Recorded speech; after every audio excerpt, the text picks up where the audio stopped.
Well, look who it is. We are back. You're listening to Dynasty Market Watch, where yesterday's price is not today's price. Presented by the Bulletproof Family of Podcasts. I'm Todd Halverson, joined today by Matt Davis, no Brian O'Leary.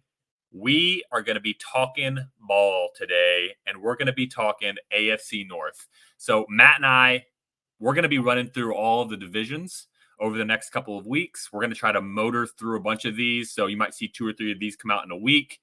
Matt, we're going to be talking AFC North today. You tried to talk NFC North. You wanted to talk Packers, I think. And I said, whoa, we got to put a stop to that. I'm not going to negotiate through Packers talk today.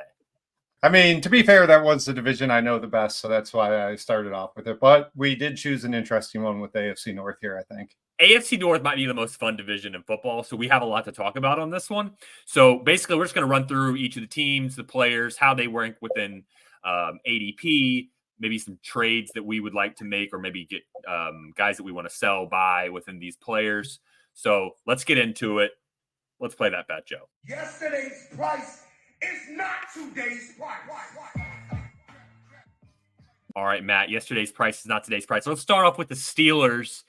And we got 2 QBs to talk about with the Steelers. So we got Russell Wilson and Justin Fields. And this is just a really boring one to kick off with. But I've got a question for you on the Russell Wilson, Justin Fields thing. Yeah. I'm just going to give you a hypothetical right off the jump. You got a team that is trying to spend very little at the QB2 position. Is Russell Wilson combining him with Justin Fields on a roster a reasonable thing to do for a contender? Like if I was like, hey, I did a startup and I was a contender and I got Fields and Russell Wilson at their ADP, how do you feel about that? I would feel good. So you're basically doing what the Steelers did themselves, Basically, yeah. Just pay very little resources at the QB position and hope one of them gives you solid production for the year. Like my only take on this, and I don't think it would be that controversial, is like I can understand rostering Fields without rostering Russ. I cannot understand why someone would roster Russ and not try to get Fields. That's a good point. Because Fields, you actually have like some long-term upside, all that stuff. Like Russ could be out of there by week 3. And then that's a good point. Like just go get Rodgers or something like that if you really just need cheap production for a year. Well, and ADP reflects that because Justin Fields is going off as QB 30 and Russell Wilson's going as QB 33. So you might have a team where Justin Fields was a guy that you invested heavily in. I had a couple teams like that. And maybe backfilling him with Russell Wilson. Fortunately, some of the teams I invested heavily with Justin Fields, I had 3 QBs, so I just kind of have tossed Fields to the side and said whatever. But you could say, all right, I had Fields. Let me go get Russell Wilson now, and let me just run with both of these guys. That's an interesting idea. Yeah, and I don't roster Fields or Russ anywhere. I'm in 22 leagues now. I don't have one share of either one of them, but I'm not against it. Like I think both of them are fine values at what their ADP is. But like a guy in that range that's like around QB 30 is Geno Smith. Like I'm just gonna get Geno because I know he's starting. Like I'm not worried about Sam Howell and like then in that range you got like Derek Carr and Daniel Jones. Like I'd still rather have both of them, probably. Yeah. I think I'd like Dimes is the tough one, but yeah, I think I'd take all of them. But so have you held on to your Field shares or have you gotten off the bus? I've got like 1 or 2 left. One of them I've got Hurts and Deshaun Watson. Okay. And then another one I actually have Daniel Jones and Lamar Jackson. So I've got 2. And I'm just letting him just rot as my QB3. So one caveat I would make to that is that if I was working with a QB3, I'd rather have Fields over Jones, Carr, and probably Russell Wilson. But if my guy was going to be a QB2, then I'd rather at least have Carr and Daniel Jones, obviously, because I mean you can't play Fields for the immediate future. So that would probably be where, which makes me understand why they're probably going in the same range, because it just kind of depends on what my makeup of my team is.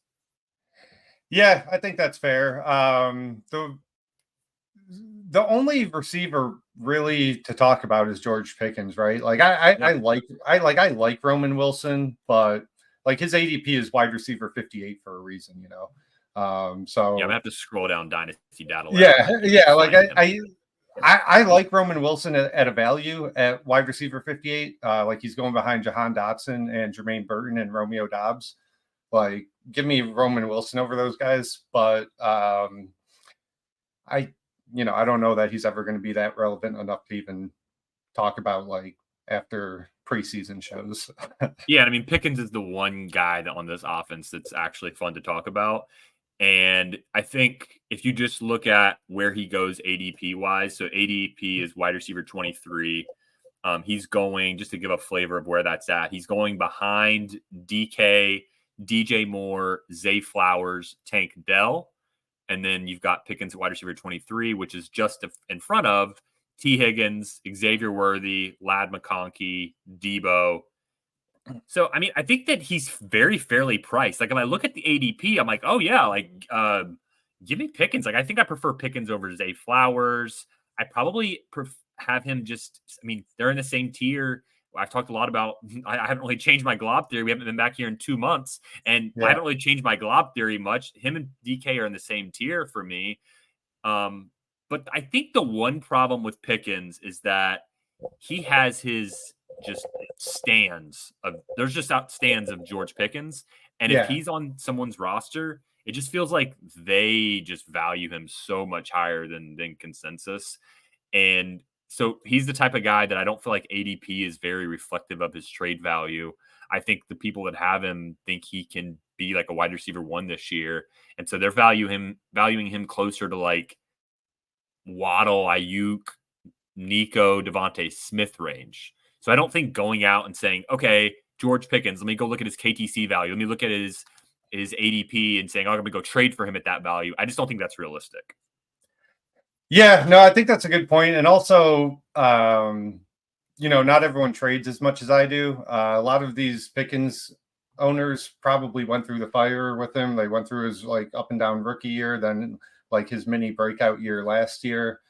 Whatever you want to say about how ugly the Steelers offense is and like how unexcited we are about Arthur Smith, it's probably not going to be worse than last year with like Kenny Pickett, Mason Rudolph, and Matt Canada. So like, Arthur Smith has kind of justifiably been the fantasy community's punching bag, but he did run a really efficient offense with your team, the Titans. It's just, it all went to shit with the Falcons. So if you think Russ can be like a poor man's Tannehill, which I think that's in the range of outcomes, then I could see Pickens being a poor man's AJ Brown, and maybe only getting 6-7 targets a game and being hyper efficient on those. That wouldn't surprise me at all, really. So I agree with you. I think he's fairly valued. I think he's fairly valued, and I'd lean more towards calling him a buy than a sell at that price. But with the caveat at that price. With the caveat that you said, you might not be able to get him at that price. Yeah, I've just looked around and I've not even really sent any offers just because I just have a hard time buying receivers in that range to begin with. So you talk about Arthur Smith. You talk about Arthur Smith, and what is he known for? He's known for feeding that running back. And so we got Najee and Jaylen Warren. Feels like Najee's kind of like the forgotten guy, maybe rightfully so, because he's just been incredibly inefficient over the years.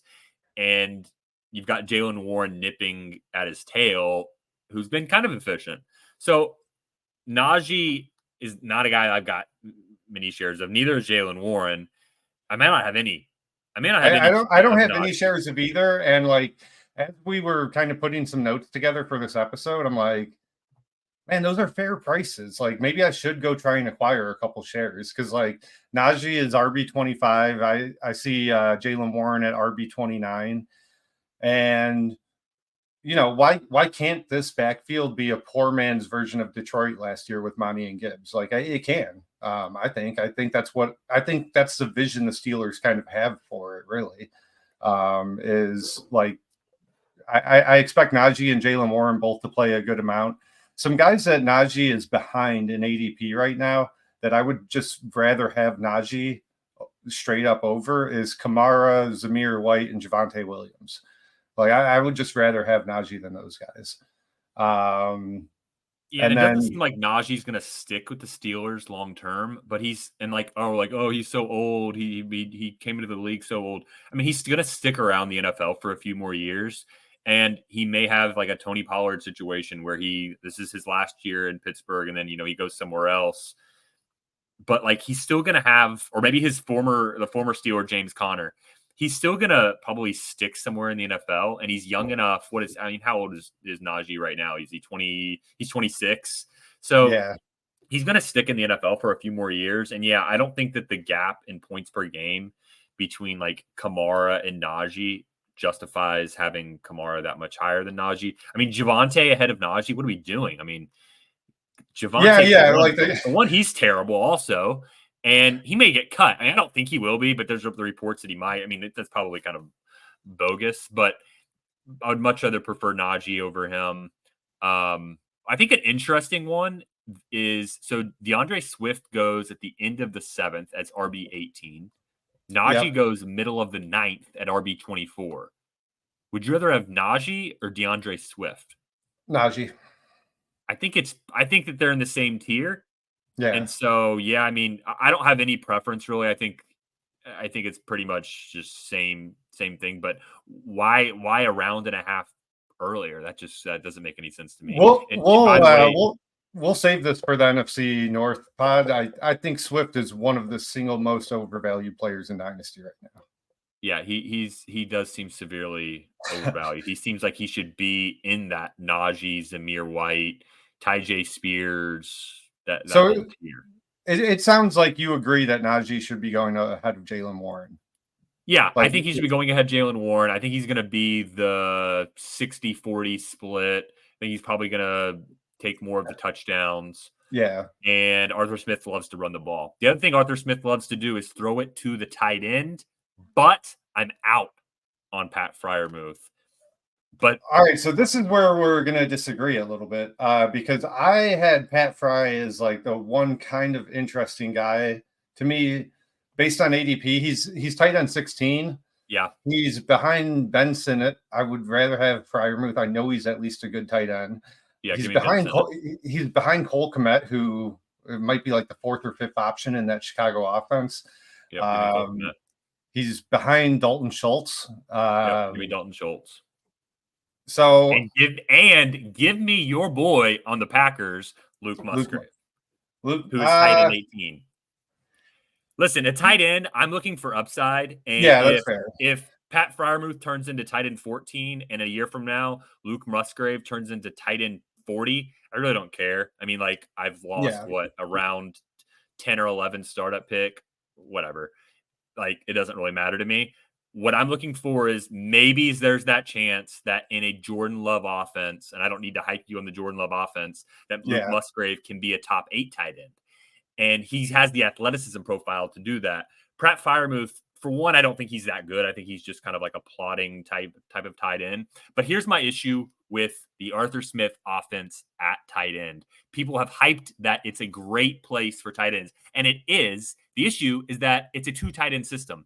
So in 2019, Arthur Smith had Jonnu and he had Delaney Walker. They split. They combined for like 700, maybe 750 yards. 2020, Arthur Smith's final year with the Titans.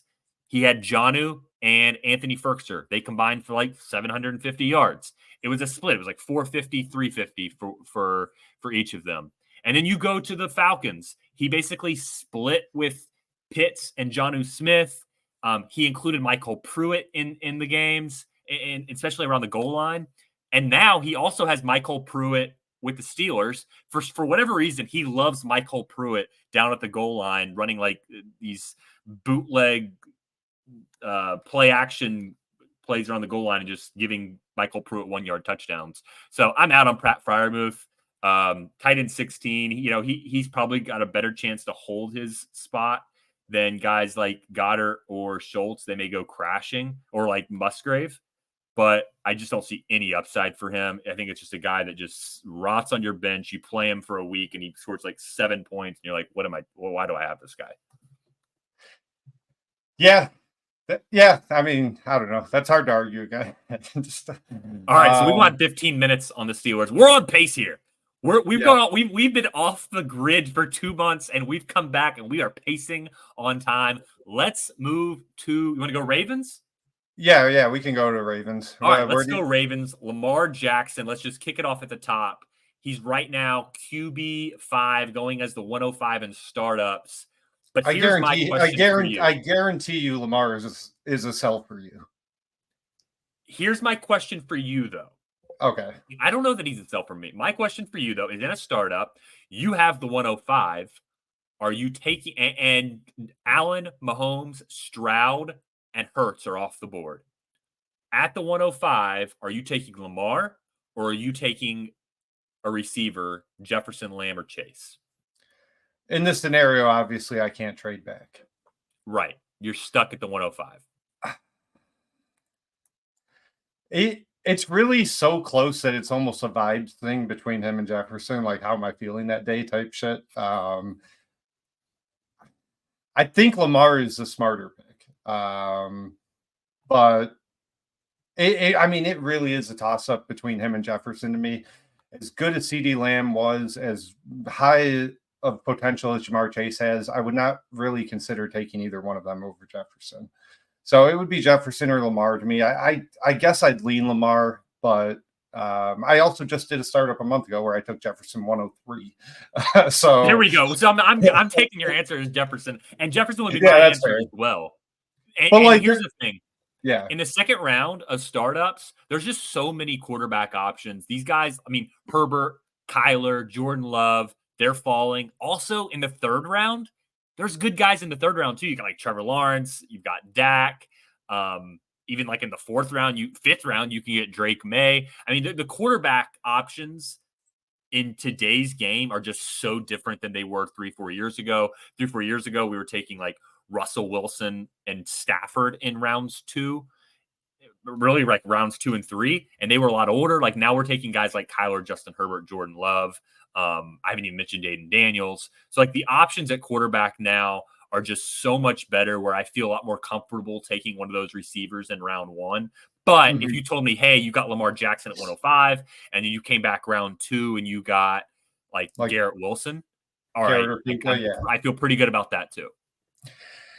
Yeah, and I guess that's the main point with Lamar for me is like I think he's fairly valued. I would not call him overvalued, but there's just undervalued QBs I like more. So like, you know, not to get on the Love thing, but like one of the trades I made this offseason was I traded Lamar Jackson for Jordan Love and Devon Achane.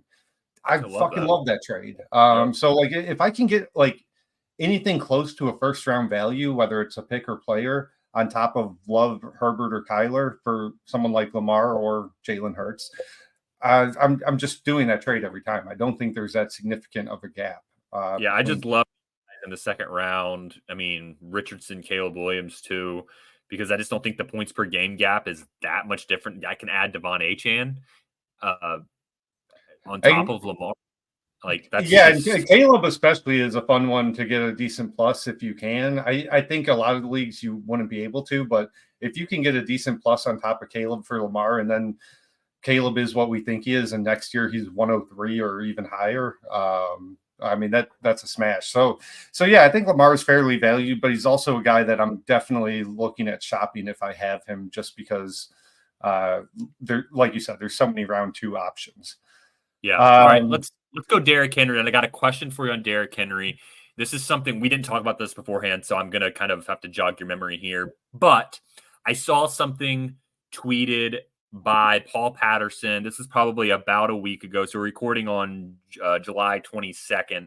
And the CMC, Paul probably tweeted this about a week ago. And he was saying that CMC and Tyreek Hill, there's very little reason to have them on your roster, something to that effect.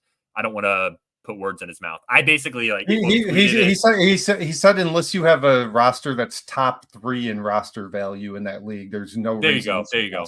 And I actually quote tweeted it also and said I would just not have them at all, which trying to take it to the next level. I didn't really feel like arguing with anybody, so I just left it at that. my reason being basically that I can pivot from like a Tyreek Hill to another guy in like the wide receiver 10 to 12 range. And yes, I'm going to give up 5 points per game, 6, 7, 8 points per game, whatever it is. I think when you just look at the numbers, that the app doesn't really end up making that whole much of a difference. And I think it's probably the similar type of thing with CMC, but that's not the point of the topic. The point of the topic is Derrick Henry. And what Paul said was pivoting from a CMC to a Derrick Henry, because he basically said that you're not sacrificing, you don't have to invest as much value, and you're getting a portion of the ceiling, I guess it was. Yeah. So I don't want to get into all the semantics, but basically what I want to ask you is it seemed like in your response that you just didn't see it with Derrick Henry, and that the upside is just nowhere near what maybe CMC could give you. Yeah, so he said Henry could be arbitrage CMC, and I don't look at it that way. I think like to me, arbitrage whatever is you can get, like Paul said, 80% of his ceiling for a third of the cost. I just don't think that's true. Like, so CMC's ceiling, what that we know, is 25 points per game. I don't think there's any scenario, even if he scores 18 touchdowns this year, that Derrick Henry has 20 points per game. I don't think that's in his range of outcomes. I think he tops out at 17 to 18 points per game, which is still awesome. That's still a mid RB1 for the year. But I just think my only disagreement with Paul on the CMC thing, I think he was kind of dismissing CMC's total impact. It's not just that he scores a lot of points. It's that there's nobody else like him. He's one of one in terms of asset types. Maybe Bijan. Paul's not here to be able to defend his take, and I also didn't really articulate his take in full, so I don't want to call Paul out. But Paul teed up this conversation. I think it's a good one, and so I do think that arbitrage is probably not the right word, but I do think that pivoting from CMC to a Derrick Henry, I kind of like it. And now I don't think that the move, though, is, let's say you've got CMC. I don't think the move is to go, hey, Derrick Henry owner, can you give me Derrick Henry in a first and a second for my CMC? Like, they're not going to probably want to do that because they're seeing right through you. I think you probably need to like backdoor them, go acquire Derrick Henry with other assets, and then go trade CMC, and probably have both of those trades going on at the same time if you want to maximize the value. Probably the way that I would try to do it. I think I'm in 14 Dynasty leagues. I think I have one Derrick Henry. So I'm kind of talking out of both sides of my mouth here. I've got a couple CMC, and I don't really want to trade them, but I think it's an interesting idea and something that I probably will look at. I think the first thing that I'll look at, though, is maybe just acquiring Derrick Henry outright, not necessarily giving away CMC at this point. I think that between now and week 1, these guys like a CMC, like Derrick Henry, Cooper Kupp, Devontae Adams, these old guys that we talk about that can score points, they're going to go up in value as people start joining their redraft leagues and they start seeing like Devontae Adams going in the second round or whatever it is on their ADP. That gets them more excited about their value for those guys. So I think if you like looked at KTC over the next 2 months, you're going to see a rise a little bit on some of these older guys. So if you want to get Derrick Henry, you're like the clock's kind of ticking. I think it's kind of like a now or never type of thing for him. If you want to sell CMC, I probably would just wait a little bit. Yeah, and so I have 2 Henry shares, and on both rosters, I also have CMC. You're in one of the leagues, that Cream League. And we're arch nemesis this year. Yeah, both rosters are just complete win now builds for me. The one thing, so I'm actually going the other way with Henry. I would assume that you, like me, you kind of look at Aaron Jones and James Conner, and I would even throw Zach Moss in there as like the exact same guy, right? The same asset type. Yeah, Aaron Jones, you said James Conner, Aaron Jones, and who was the other one? Zach Moss, who is Zach a little Moss, more risky. Yeah, he's a little more risky. And we're going to get to them in a minute. So, but yeah, Aaron Jones and James Conner, same. We'll table Moss and just say Conner and Aaron Jones. So Conner and Aaron Jones are going 3.5 rounds after Derrick Henry in a startup. And like, if I can get Aaron Jones or James Conner and a second round pick for my Derrick Henry, I'm doing that. I'm not that much more confident that Henry's going to crush them this year in production. All guys are kind of yearly rentals type thing. So I think Henry's a little bit overvalued based on that, but I understand why he is, because his touchdown potential is so much higher than those guys. Yeah, the touchdown potential. And I think that there is a remote possibility that whatever it is that he does this year, he can just run it back and replicate it again next year.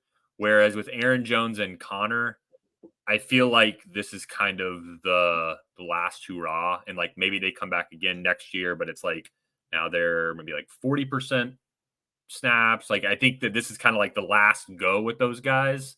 Whereas Henry, I feel like he could be, like you said, what did you say? Mid RB1. Yeah. I think he could legitimately be a mid RB1 for the next 2 years. I kind of put him in the same category as a CMC from like a keeping your body right category of they're probably going to extend it a little bit longer than like a Zeke or a Leonard Fournette that just didn't seem to do the right things with their body. Not to throw those guys on the bus with the side swipe, but they are built like a bus. So let's move to the receivers. It took us 2 teams to get kind of hung up, but Derrick Henry, I kind of view him as a buy, kind of view him as a sell. If he scores 20 touchdowns, it worked out. If he scores like 10 or 12, it probably didn't. Yeah, at 10 or 12 touchdowns, he probably just returned value. He wasn't probably like a killer, but like, so yeah. And the Ravens, we kind of a little bit touched on this with Pickens, but like their only relevant receiver is Zay Flowers. He's ranked 2 spots ahead. Whoa, we're just gonna get rid of Rashad Bateman like that. I actually was going to kind of bring up Bateman, but I figured he's the classic wide receiver guy 80. What are we doing? Oh, is he down that low? I didn't even scroll wide down. Receiver 80. He is actually only 1 spot ahead of his teammate Devontae Walker at wide receiver 81. That's just sad. That's really disheartening. I think I might take Tez Walker. Oh. But yeah, I mean, so are you like? I'm assuming you're kind of joking, or is there a little bit of post-hype sleeper hope for Bateman? I'm kind of joking, kind of laughing, kind of crying. I've got like 1 or 2 shares kind of of throwing Bateman, out some like him coming out, but yeah, kind of throwing some 4th-round picks out there for Bateman. A 4th-round pick for Bateman. That's it. That's a fun one. Yeah, I would probably. I'd send that. Probably not. I was going to say yes, but I think somebody might send me an offer and then I have to accept it. So I'm just going to go no. I don't think I want to do a 4th rounder for Bateman. But if I was like about to do a deal and somebody was like, oh, I did that once this offseason. I made a trade. Next time you're filibustering for me here in a second, I'll find the trade. But I was about to accept the deal, and I think I was able to get Rashad Bateman thrown into the trade. So yeah, just you talk Rashad, you talk Zay Flowers. Let me find that trade. Yeah, I mean, Zay, kind of like we talked about with Pickens, I think his value is just right, basically. I think I would rather have George Pickens than Zay Flowers, so maybe I think Zay is a little bit overvalued. With Zay Flowers, he's right behind Michael Pittman, DK, and DJ Moore. He's right above Tank Dell. I'd rather have Tank Dell. He's above Pickens. I'd rather have Pickens. Him and T. Higgins is like a toss-up. And then I would rather have Zay than Worthy, Debo, Addison, Ladd, Brian Thomas, and JSN. Yeah, give me T over Zay. But yeah, the rest of those guys that you mentioned, I'm fine with Zay over Worthy, McConkey, Addison, Brian Thomas, probably JSN as well. I'd have JSN and Zay Flowers in the same tier though.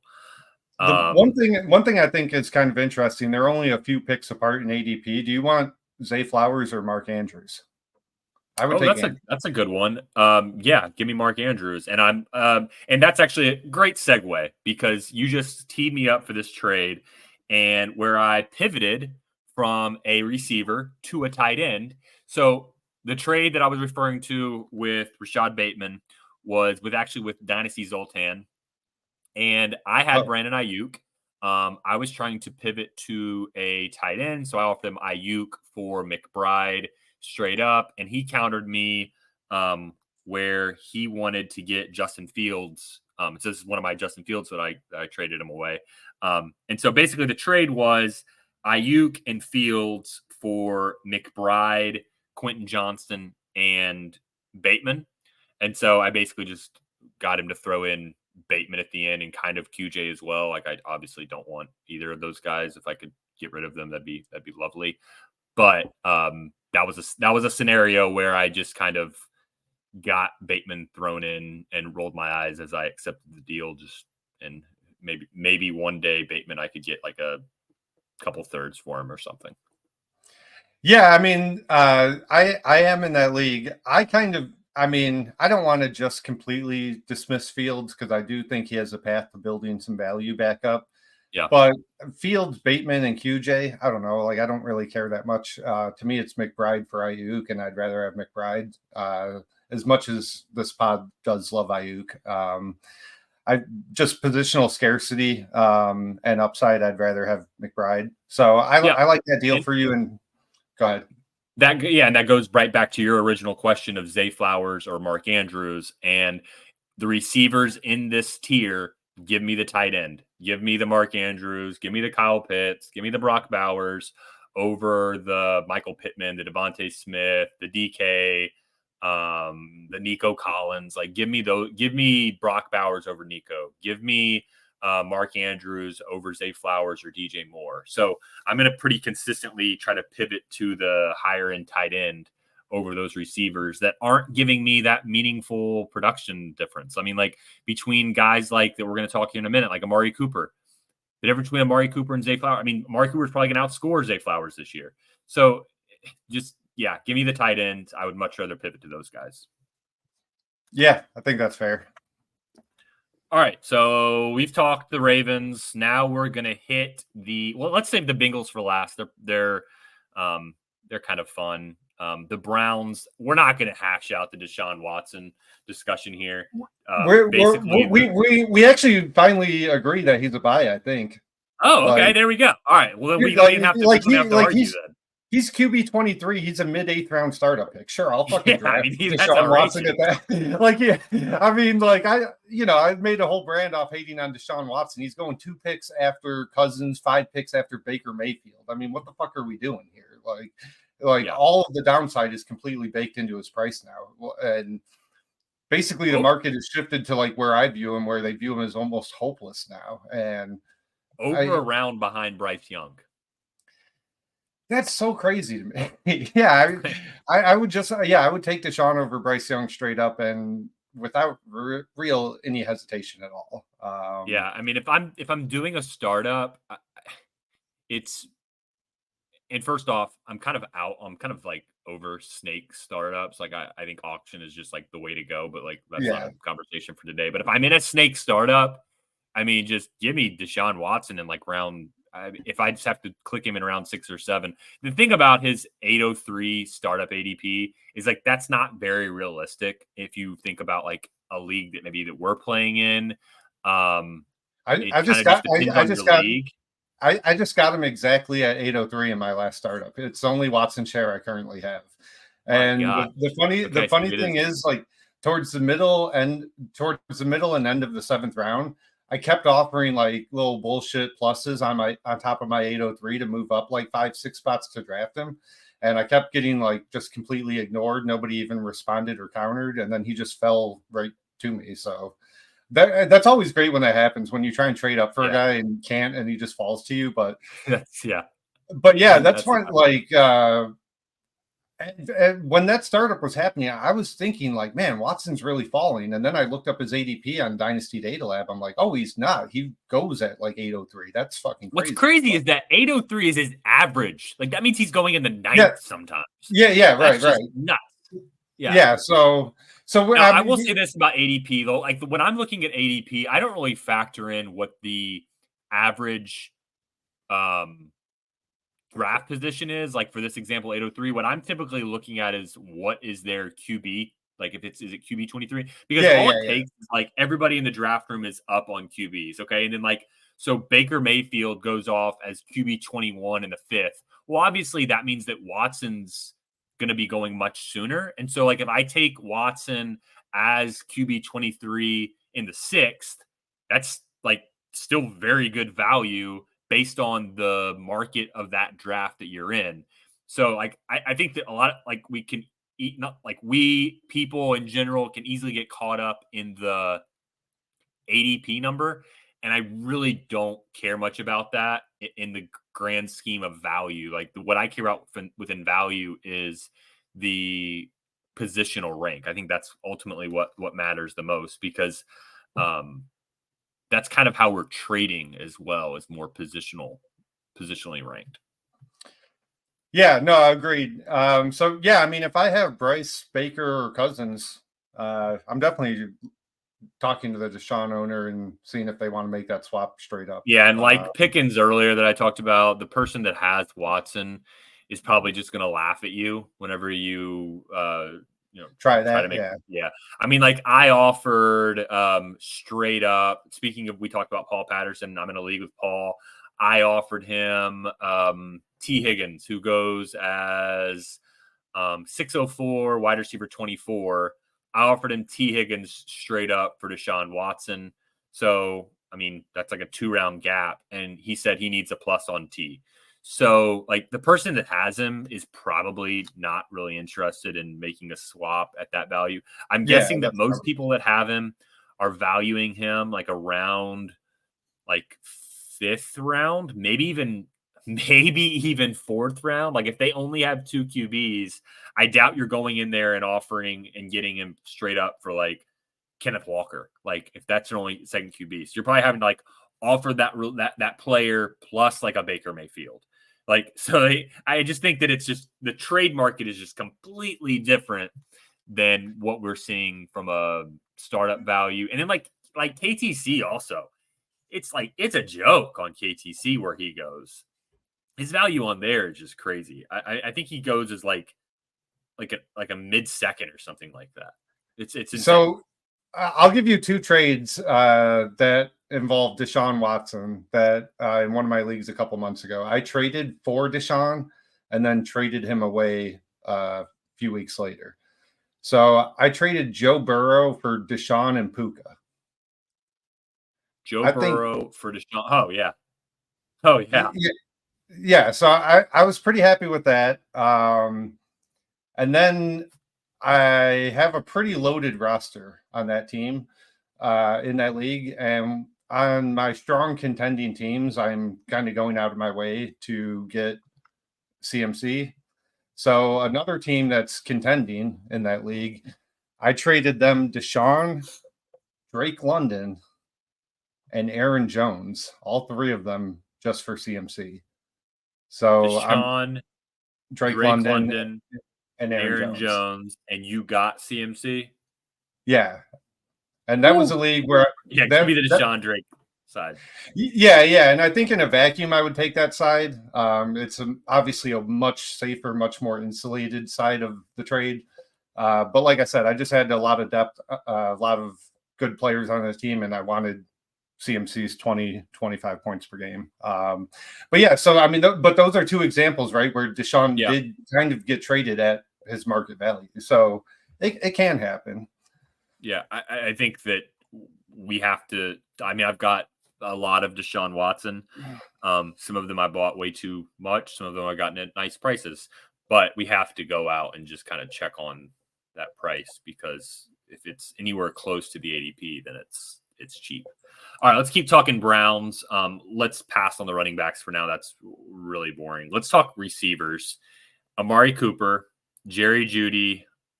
I guess we can talk about Elijah Moore. Elijah Moore is just like, I think Moore is officially dead, kind of. Yeah, who cares? Okay, so let's just talk Amari and Jeudy. Amari Cooper is one of my favorite. We talked about arbitrage options from the wide receiver glob. So wide receiver glob being those guys that we've talked about so far. I'll rattle off a bunch of them. Guys like Michael Pittman, DK, DJ Moore, Zay Flowers, Pickens, T, Worthy, McConkey, Debo, Addison, Brian Thomas, JSN, all of those guys pivoting to an Amari Cooper. I'm not trading them straight up. So get out of here with that. I'm talking about getting like a plus or going out, like I mentioned with the CMC earlier, going out and trading for Amari Cooper using other assets and then turning around and trading my T. Higgins or my my Addison. I mean, you probably can't get much for Addison anymore, but trading my Michael Pittman, trading my DK. I think that Amari Cooper is going to be scoring very similar to all of those guys this upcoming season. I think he's probably going to do it for the next couple seasons. Yeah. And he's very affordable.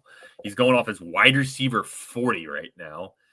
And I really like a lot of these guys in this range. You've got Adams, you've got Cooper Kupp, you've got Christian Kirk, Chris Godwin, Deontay Johnson, Calvin Ridley. There's a lot of these guys in this range that are just really cost efficient for your contenders. And all the guys that I mentioned earlier that are a lot younger, I just don't see a world where many of them, if any of them, end up being high-end, elite, like wide receiver 1 type assets. Guys like Puka, guys like Garrett Wilson, AJ Brown. Like, I just don't see a world where you can bet on maybe one of them does, and like, cool, you got the one that did. Like, nice. But betting on that, all you're really doing is just taking them and hoping they hold value. The points just aren't difference making. Like, it's just, you just got a guy. It just makes your roster look cooler. It's cooler to have it's cooler to have Pickens than Amari Cooper. Like, I'll admit that. Yeah. I mean, going back to the end of last season, I think before last season even wrapped up, one of our topics was like buying vets for the next year, and Brian was kind of hammering Amari Cooper as one of those great buys. It's interesting to me that Devontae Adams and Mike Evans go 2 full rounds ahead of Amari Cooper. Like, yeah, that doesn't really, yeah. Because like if I can get any type of like plus, like a late second or like a 2027 second, I'm probably making that swap. But yeah, no, I agree. I agree. Amari is definitely a strong buy. Judy, I want no part of Judy. So I think he's fairly valued at the end of the 12th round, wide receiver 54. I don't have any shares. If I did, I would try and trade him for a guy like Roman Wilson, Jermaine Burton, or Khalil Shakir, who I like more than him. So it's funny. I like Jerry Judy's like back to back with Romeo Doubs. Like, that seems fine to me. Like, I think he's an NFL caliber wide receiver. I don't think he's anything special. I don't think he ever will be. And I think most weeks, if you start him, you're not going to be happy with the production that comes with it. But you get his cool route running videos. That's fun. That's a good advantage for him on your team. Yeah, people going through your rosters and like, oh, this guy has the route runner. That's an added plus. But that's about all you get with Jerry Jeudy. Yeah, and like Elijah Moore is just straight dead. Like I said, I think he's like dead. Like if Elijah Moore was cut in one of our deep dynasty leagues, like I would put in a claim. But like if I didn't see it and didn't put in a claim, I wouldn't really be upset. I'm like, oh, okay. Yeah, you're not panicking. I think all right. Let's look at the Jerry Jeudy, the guys going around him. So he's wide receiver 54. Troy Franklin's wide receiver 52. I'd rather have Jeudy. Josh Downs is wide receiver 53. Give me Jeudy over Josh Downs. Oh man, give me Downs for sure. Downs is a value right now. We'll save that for the AFC South pod though. All right, yeah. I mean, I just don't really see much of a difference, and I think my difference in talent, and I think the difference for me is Jeudy probably is in a better passing situation than Downs is. But anyways, Jermaine Burton, I'd probably just take the flyer on Burton. Dobbs is probably like a better floor. Like, he's probably going to keep being wide receiver 56.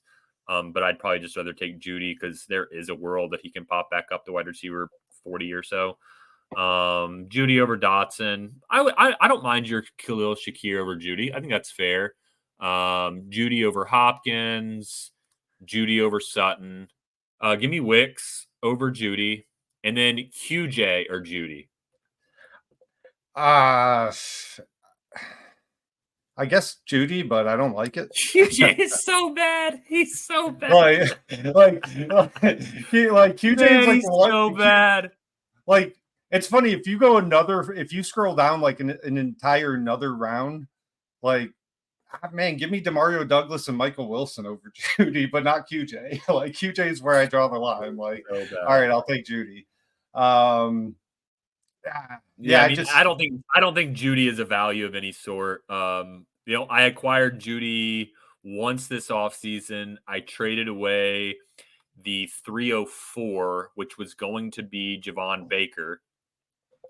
He was like the clear-cut guy to take. The guy that traded in actually took Javon Baker. So I traded away Javon Baker for Jerry Judy. That's my only time I've acquired him this offseason. I like that. That's the type of pivot I like because I see a path, but there's also a path for Javon Baker. I like Drake May a lot. Yeah. All right. So David Njoku. I actually think David Njoku is on the very short list of, like, for me personally, guys I struggle with how to value if they're a buy, if they're a sell. Like, he's kind of right at the end of a tier break. If you look at ADP, there's like George Kittle, Evan Ingram, and David Njoku is tight end 10 through tight end 12. I would much rather have Kittle, who goes half a round higher. I would rather have Ingram, who goes only one spot higher than Njoku. But then you have like a 2-round fall off until you get to Kmet and Ben Sinnott and stuff like that. So I think Njoku's kind of fairly valued right there. Like Jake Ferguson goes like almost a full round ahead of Njoku. I don't really have a strong take between Njoku and Ferguson. There's some concerning things with Njoku though, right? Like that, like 5th or 6th year breakout, whatever it was, it's significantly better than any season he's had prior to that. A lot of that production came when they were letting Joe Flacco just fucking sling the ball 40 times a game with no running game. And it doesn't, they weren't running the same type of offense with Joe Flacco that they're going to with Deshaun Watson, I don't think. I do think they're going to throw the ball more this year. That's what it sounds like based on they've got the offensive coordinator that came from the Bills that played quarterback for Miami Hurricanes, whatever. Ken Dorsey, yeah. Yeah, they have Ken Dorsey now. I think they're going to sling it a little bit more. That's what it sounds like. But who knows? I mean, we can guess on these things all day long. But the things to like about Njoku is, like, we just got done talking about the receivers. There's Amari Cooper and nobody else, really. I mean, unless you think Jerry Jeudy's going to eat a significant portion of targets. I think the thing with Njoku is that they saw how productive he could be last year. Yeah. And that he can be a difference maker in this offense. They would be remiss not to get him involved similarly. I think that so they you at like least get him involved. You like his value. I think he's the last guy. I mean, he's tight end 12, so it kind of makes sense. But I think he's the last guy that I'm like, you know what? I can run him out there and I'll start him every week. Like, yeah, would I rather have Hawkinson, Kittle, Mark Andrews, like all those guys? Yeah, sure. But like Ingram, Jake Ferguson, same tier. So if I'm in a snake draft or if I'm trading, just give me the cheaper of each of those guys, and I'll be more than happy to sit on them. I think that any of those three could outscore the other. They're all relatively the same. I mean, I guess Ingram's a couple years older than Njoku. So, I'd probably rather just take Njoku over Ingram. I'd rather have Njoku over Jake Ferguson. I just don't think Jake Ferguson's talented. I think that he's just in a incredibly good situation. Yeah, he's in an A+ situation for sure. Yeah, I think that he's probably just not very good. If you have Hawkinson goes 2 full rounds ahead of Njoku, I think you have at least a couple Hawkinsons, right? I traded for several Hawkinsons last year when Andrews got hurt. what kind of plus would you need on top of Njoku to trade Hawkinson away? Like mid-second or more than that? That's more than a mid-second. Okay. And it's just really not the type of trade that I'm trying to make because at the tight end position, I really want to get an elite guy. And if I'm sitting with Hawkinson, it probably means that he's supposed to be my elite guy on that team.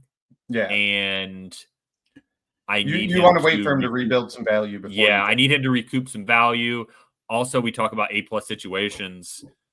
He may not have an A+ anymore because Cousins is gone, but it's about an A. I mean, it's a great situation with Minnesota.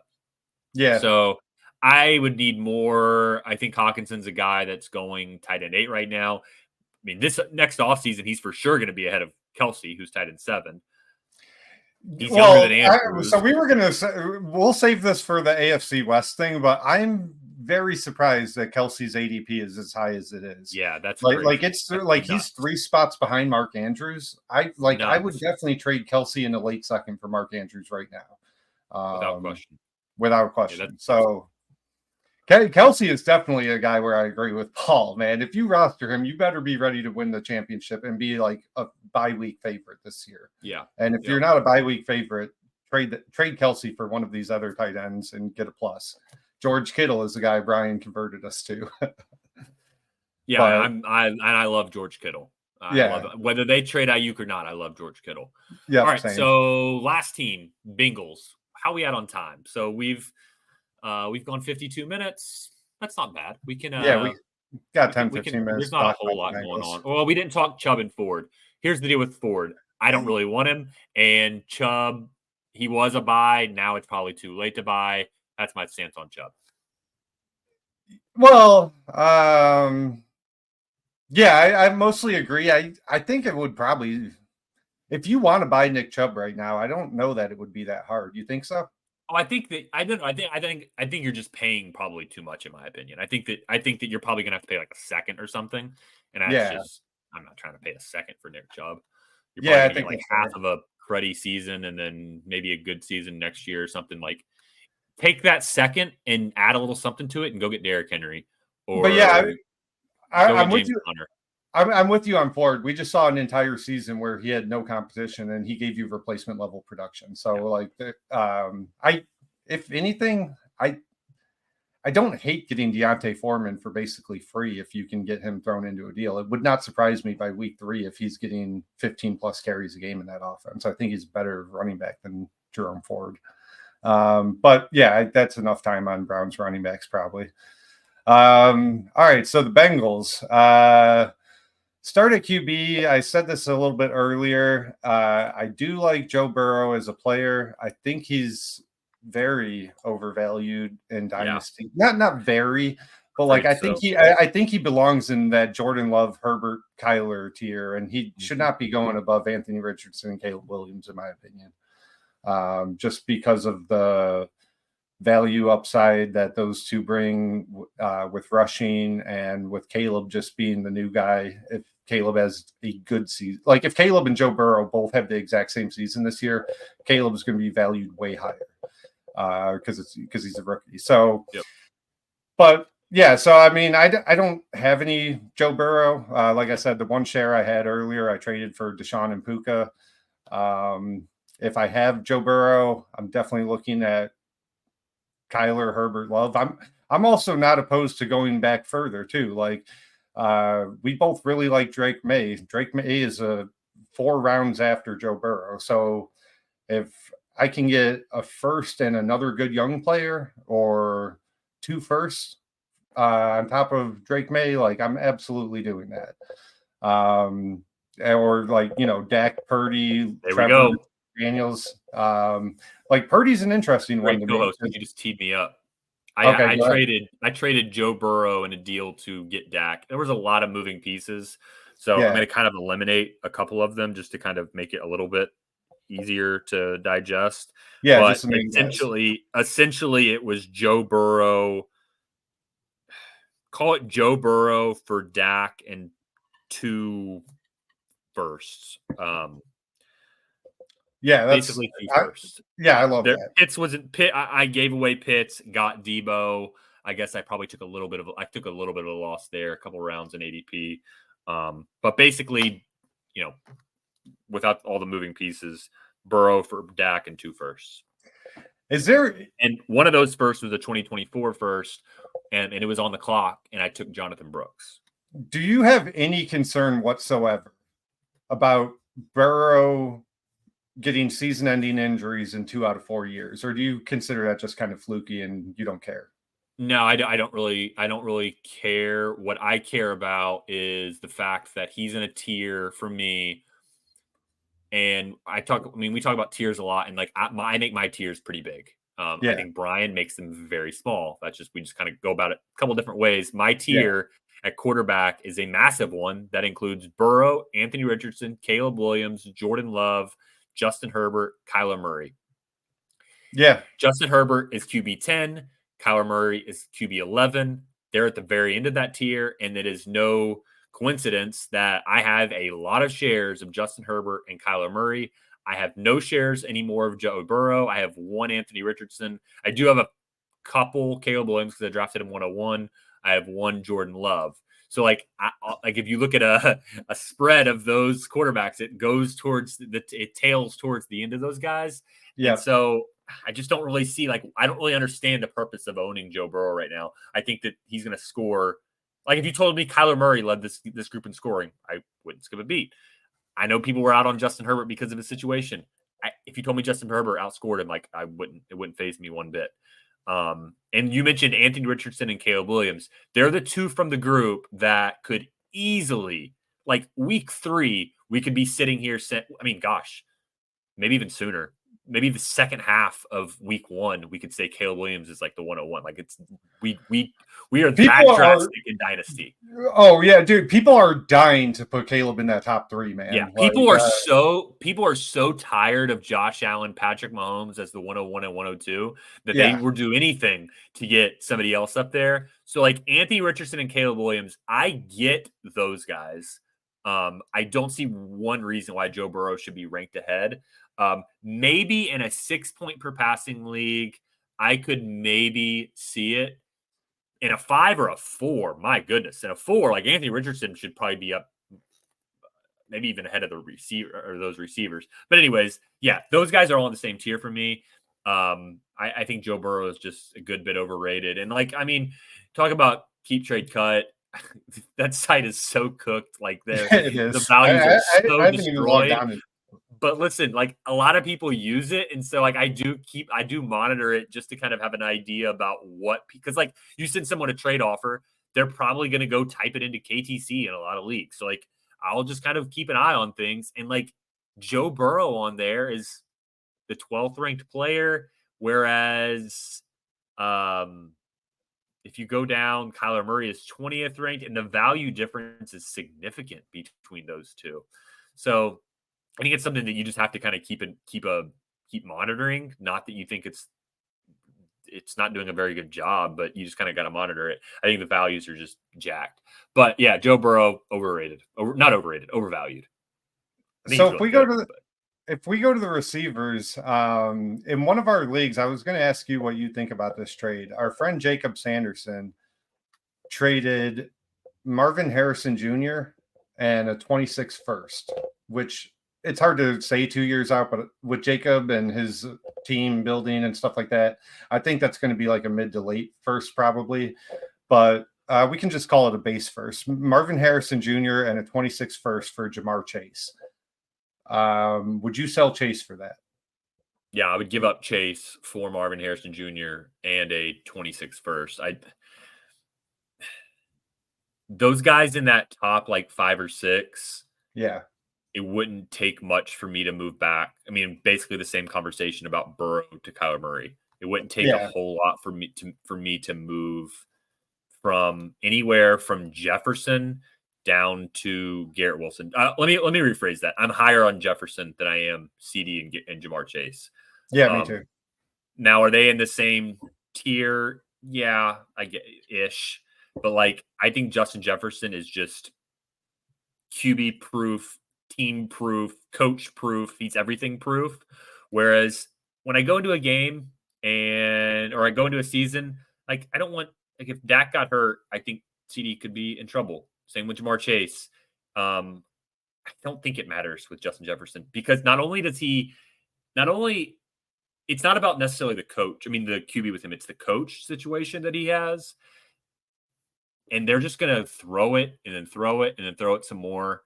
I mean, they're going to throw it to him nonstop too.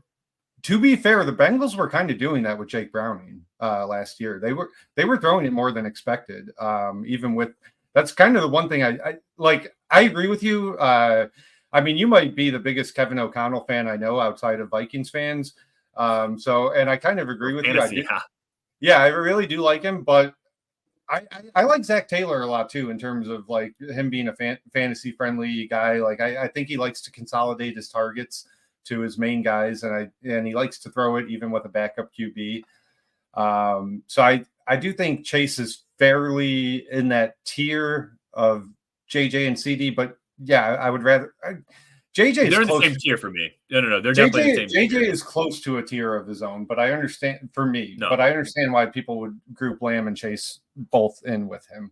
Yeah, they're in the same tier. I probably over exaggerated my feeling there. I was just making the case of like why he is the wide receiver 1 for me, and not I would be fine having him as 2 or 3. Anyways, give me Marvin Harrison Jr. in the first. I'm pretty high on Marvin Harrison Jr. though. That's part of it. So, but I'm just those first. You can just do so much with them. Like I can just take a first, tack on something else, and then now I've turned that first and like just call it like a first and a second, and now I've got like Waddle. I mean, it's just you can just do so much when you get closer to the draft with those firsts. Yeah, no, I'm on your side there. Too. I would rather have like that's what I would ask for if I had Jefferson. I mean, I've got a lot of Jefferson and Chase. I got a couple of Lambs. Like if somebody wanted to move off those guys for Marvin Harrison Jr., it would take about the price. Yeah, it would take a first. Yeah. And if I'm a strong contender, I'm probably wavering a little bit, and I probably ultimately do it. But I'm kind of like, I don't really want to give up my guy, but I ultimately do it. And with T. Higgins, we kind of already talked about this tier with Pickens and Zay Flowers, but you're kind of back on your trade for T stuff now, right? Like you don't like lob wide receivers, but like his value is almost falling to the point of being a buy again, right? Yeah, so I really, like I said, I really don't want any of these guys in this range. But if I had to pick a couple of them to own, or if I do own them, I'm not out just like selling for whatever I can get. The guys that I like are Tank Dell, because I see a world where he gets into the Jalen Waddle, Rome Odunze, Brandon Ayuk range. I think you could probably argue that he should be there. He would be there if he didn't get hurt. And then the other one would be T, because I think that he's just really underrated, and I think that the injuries that he's gone through the last couple of years, I mean, you can split it out however you want, or if you don't like splitting it out, then don't do it. Then just don't OT Higgins because you think that he's terrible. But if you think about like all the injuries that he's had where he's left games early, he's just had a weird string of luck. And if he can stay healthy, which maybe he's injury prone, I don't know. But if he's not, I think he can still be a stud. And I don't know that he should really be much different than like that group that I just mentioned, like Waddle, Odunes, Ayuk, Nico. The problem with T is that he's now 25. And so unless he performs as a top 12, top 15 wide receiver, then he's super globby.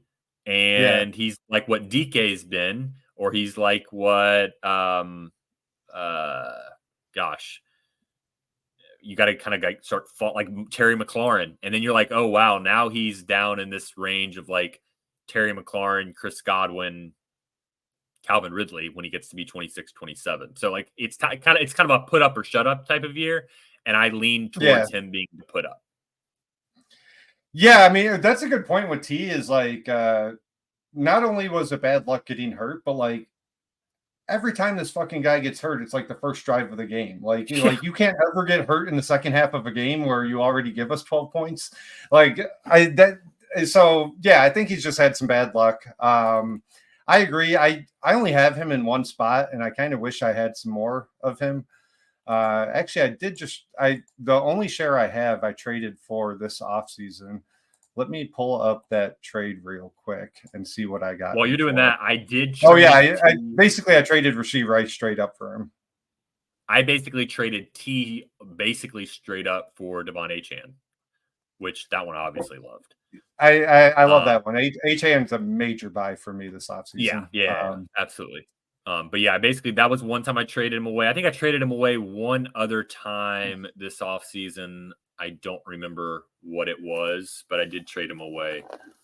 And then Jermaine Burton was a guy for you, right? Like at the end of the second round in rookie drafts, or like even right now in the middle of the 13th round in that wide receiver 50s.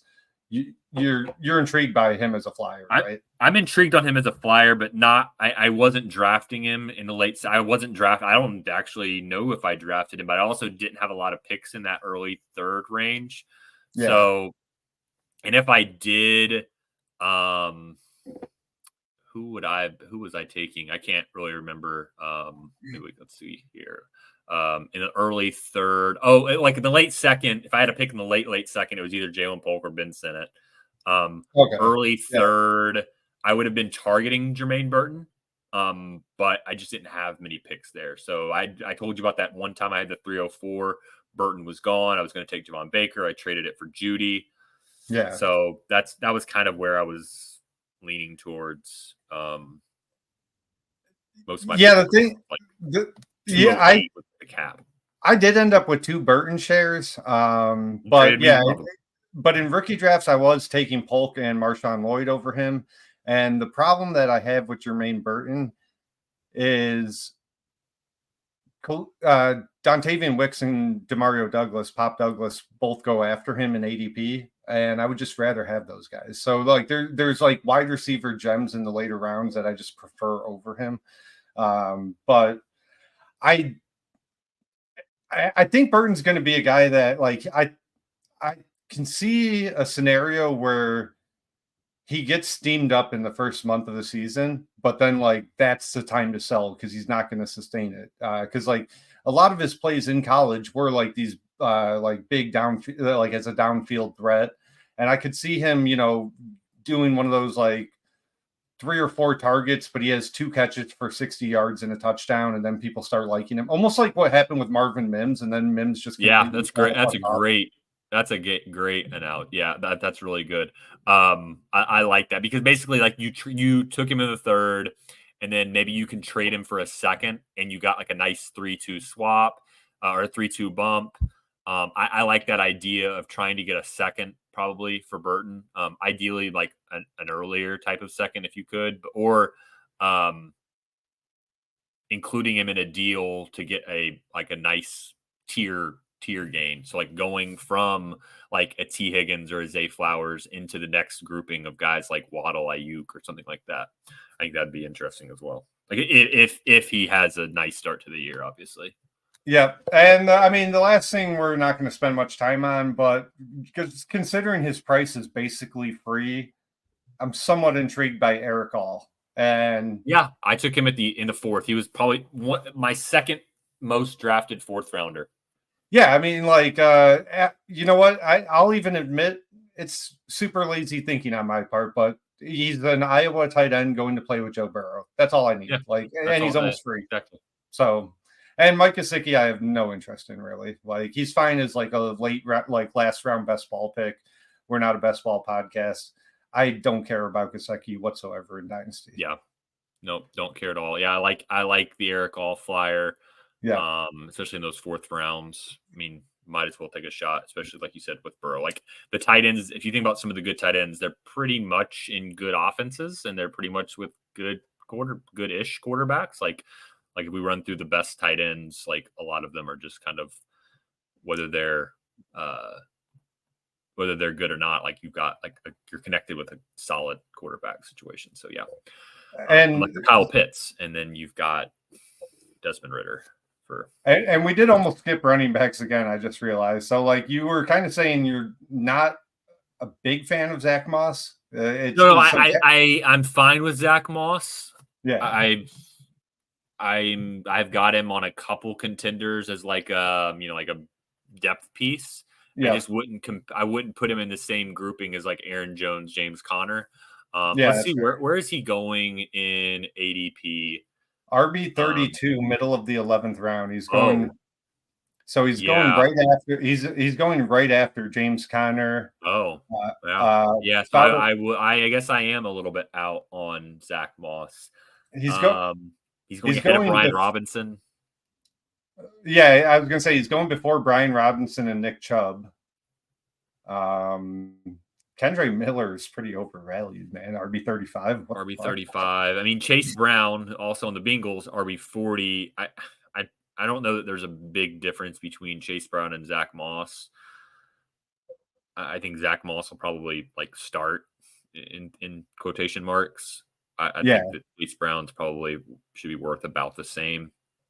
I think that basically what we're looking at here is that there's a huge tier break after James Conner. And if you like Brian Robinson, I could see maybe putting him somewhere up there near James Conner and Aaron Jones and Tony Pollard. But I think there's a big tier gap. And then Zach Moss, like, kind of leads the way of the next group. I mean, like, you've got Mostert down there, Gus Edwards. I think it's a good sign for Moss and Chase Brown that they didn't even try to address running back in the draft. So like they're just good. They're telling us they're good with Moss and Brown. So that taking that into consideration, I kind of like both of them at value, right? Like I agree with you. It would not surprise me if Chase Brown outscored Zach Moss this year. It would also not surprise me if Zach Moss kind of got a little stranglehold on the job and ended up getting 15 carries a game. Yeah. Because he was really good with the Colts last year, at least production wise. I don't know about all the peripherals and metrics and all that shit. But yeah, I think both are pretty good bargain bin RB production pieces at cost. All right. That wraps up the AFC North. We'll come back maybe later this week with another division. Thanks for joining the Dynasty Market Watch presented by Bulletproof Family of Podcasts. We're going to try to finish up these divisions fairly quickly. We don't want to like belabor them all the way up until the season. We want to do some startup mocks. We'll talk about like more pertinent things. But like, I think jumping through these divisions and trying to hit on each team and trying to a lot of the players and everything is a good way of going about it. So we'll keep firing those out there. Hopefully we can get Brian back on soon. And we will be back hopefully later this week. Thanks for joining. Yesterday's price is not today's price.